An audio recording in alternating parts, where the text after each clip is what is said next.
کہ اللہ رب العزت نے ہمیں اس بات کا حکم دیا ہے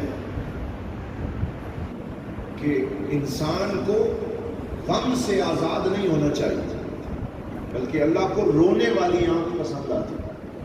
بولیے، اللہ کو رونے والی آنکھ پسند آتی۔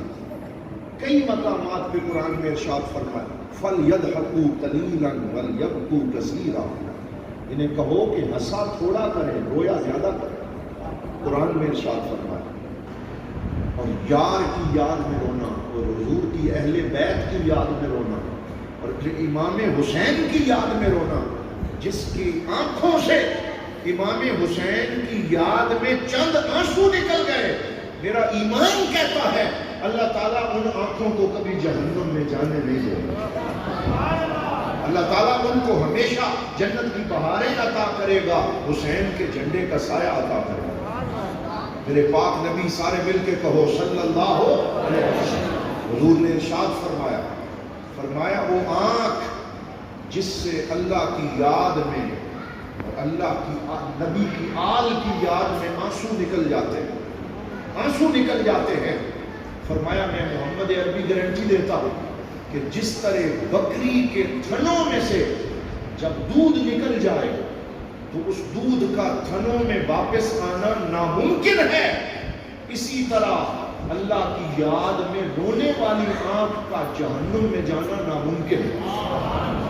یہ حدیث پاک ہے۔ سرکار نے فرمایا کہ پھر وہ آنکھ کبھی بھی جہنم میں جا سکتی نہیں، اللہ تعالیٰ اسے جہنم سے آزاد کر دیتا ہے۔ اعلیٰ حضرت فاضل بریلوی کیا فرماتے ہیں؟ آپ فرماتے ہیں اللہ کیا جہنم اب بھی نہ سرد ہوگی، رو رو کے مصطفیٰ نے دریا بہا دیے، رو رو کے مصطفیٰ نے دریا بہا دیے ہیں، میرے کریم سے گر قطرہ کسی نے مانگا، دریا بہا دیے ہیں، در بے بہا دیے ہیں۔ تو حضور رویا کرتے ہیں، آپ کی آنکھوں میں آنکھیں رو رو کے داڑھی مبارک تر ہو جاتی، پاؤں میں ورم آ جاتا، اور اللہ تعالیٰ فرماتا یا ایھا المزمل قم اللیل الا قلیلا، اے مزمل کی چادر اوڑھنے والے رات کو زیادہ جاگا نہ کر، تھوڑا آرام بھی کر لیا کر۔ لیکن حضور اللہ کی یاد میں رویا کرتے تھے۔ اقبال کہتے ہیں عطار ہو، رومی ہو، غازی ہو، غزالی ہو، کچھ ہاتھ نہیں آتا بے آہ سحر کا۔